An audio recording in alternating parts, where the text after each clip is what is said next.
Love to see that right there. All right, bring us on camera, please. We know that the Chicago Bears have the #1 overall pick.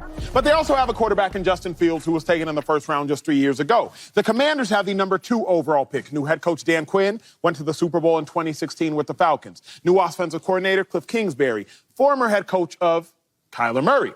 Now, Commanders have the #2 overall pick. Joy, should they go all in on this phenom of a quarterback, Caleb Williams? Yeah. Of course. I mean, this is also pending that the Bears would not like Caleb Williams, and they are in the driver's seat in this situation. But yes, in this scenario, Chicago is willing to deal, and they're going to stick with Justin Fields just for pretend purposes. Yeah, of course. I mean, you're not going to move back far in the draft. You swap picks, give them a first-round pick next year. That's a great deal for Chicago if you're going to end up staying in that position and stay with Justin Fields. I mean, I feel like the Caleb Williams thing has gotten a little bit crazy, and the further that we get away from the season, everyone will kind of settle down a bit. It was like, oh, like, is he still the #1 overall pick? Yes. Yes. Caleb Williams is going to be the #1 overall pick in the draft. I think everyone needs to just take a chill pill. Yes, he's going to go first. And the Washington Commanders, who absolutely need a franchise quarterback, should be going all in on the situation. Now, this doesn't necessarily mean that this is a move that guarantees that this is going to happen. This is a lot of foreshadowing, and we're putting things together here. But this would be a great pairing. He did well under him. He did. And I would love to see it if Chicago is going to end up staying with Justin Fields. Why not do it? Right? Listen, first of all, the new owner of the Commanders, Josh Harris. You know where he came from? Philadelphia. I know him very well. You talk about Magic. What's Magic want to do? He want to have a big splash. Yeah. So first of all, people don't know this. Caleb Williams, right, is from D.C. Yeah. He's from there. He's already from. I'm home. I'm here. He talked about how he wants to have a big impact with a new organization and have some type of stake in the ownership, right? He's trying to do all these things to get this player. Why not? He's from there. Why not? And then your offensive coordinator coached him already. His best year in college, he had him. Cliff had him. At where was they at? USC? Why not take him? He's that good, and you look at the weapons that you have around him. So earlier this year, when the Commanders traded a lot of their players, the defensive guys, from Chase Young to Sweat, Montez Sweat, they gave him up. Okay, so why are you doing that? Why are you doing that for? If you're trying to rebuild, cool. If you want to rebuild, it's the first way to do it. You go get you a superstar generational quarterback like Caleb Williams. Yeah. I don't care if he cries in the stand. I don't care what he do. I know on that field, he gives out crazy work and he gets crazy busy. Yeah. That's what they need. You look at the wide receiver tandem they have over there, right? They deep. They fast. They can compete. Yeah, you get them. You get a solid defense where Dan Quinn is an excellent mind at defense. That's what they need. So if y'all want to be the regular Commanders, don't get him. Is it worth what it will take to get him? Yeah. Because assume they have to move up. You're talking about probably 3 first-round picks, including the current one they have, probably 3 total. Is it worth all that? Yes. Do you know why? See, when the 49ers did it, everybody, they bashed him for it because Trey Lance didn't work out, right? But I guess Kyle's like, the only thing we need is a quarterback with all these great pieces around him. They want to try to rebuild. When you're trying to rebuild, give all that away. Because once you get that quarterback, now each year you can build some new position. All right, let's get some linemen this year.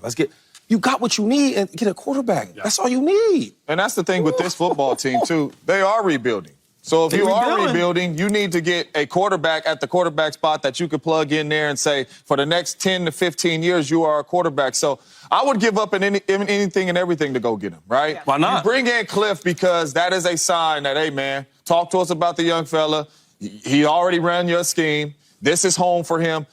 I think they are setting up to do whatever they have to do to go out here and get Caleb Williams. And then not only that, the defensive side of the ball this season, you said, forget it, right? We're not going to win no games. 2 of our best pass rushers in Chase Young and Montez Sweat, you guys are gone. So this is not a defensive football team. What you do have is really good offensive talent. Yeah. And if you get a really good quarterback in there with your really good offensive talent, now you compete. It might be 35-37. That's okay. But you are able to compete, and you have some good pieces on the offensive side of the ball. And Dan Quinn being a defensive mind, I don't care if it's free agency, whatever it may be, you can bring in some of those guys in free agency and not worry about those draft picks. But if this is your guy, he's from D.C., coached him at USC. I think he won the Heisman under him, right? Or no, not the Heisman. He won the Heisman under that. So this is my next question for everybody, because I got to put a pause on this. Obviously, I do the most work with college football on the desk.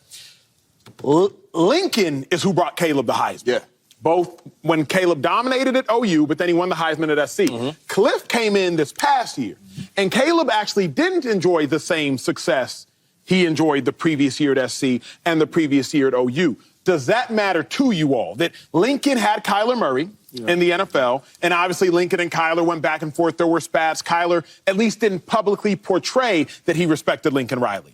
Lincoln had Cliff had Patrick Mahomes at Texas Tech, and the best he went there was 8-5 with Patrick Mahomes. Does this worry y'all at all that it's Cliff?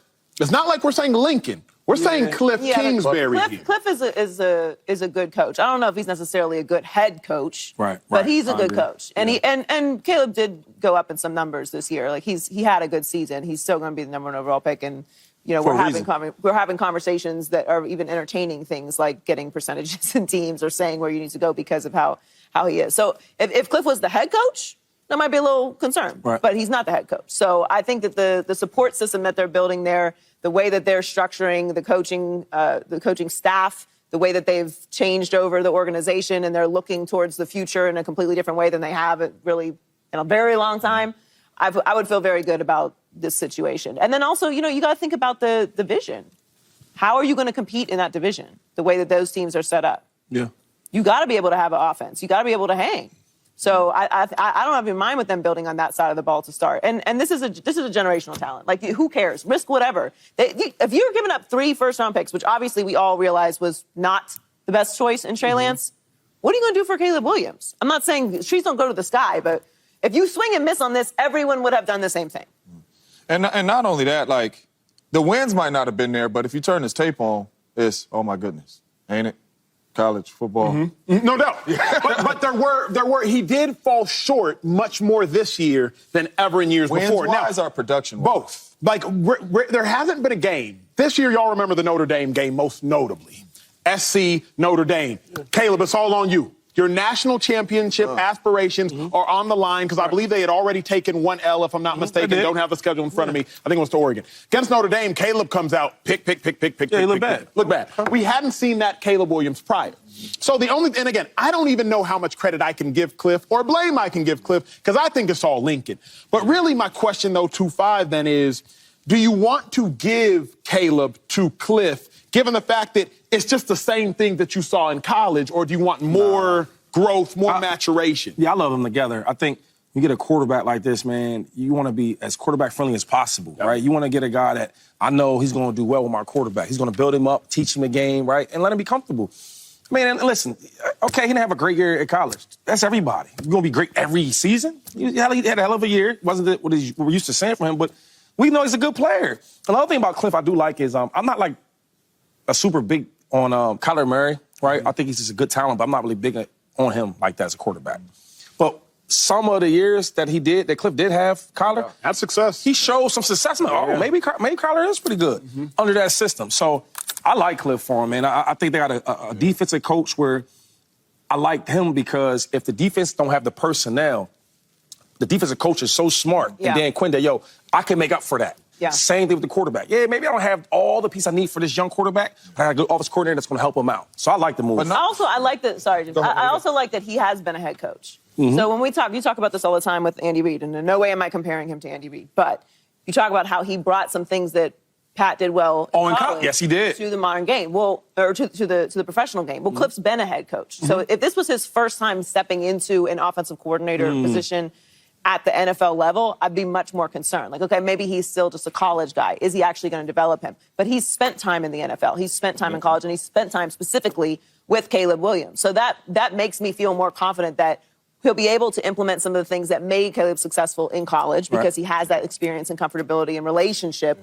with him. But Cliff has NFL experience at the highest level. And not only that, everything that Cliff runs, Caleb knows the playbook.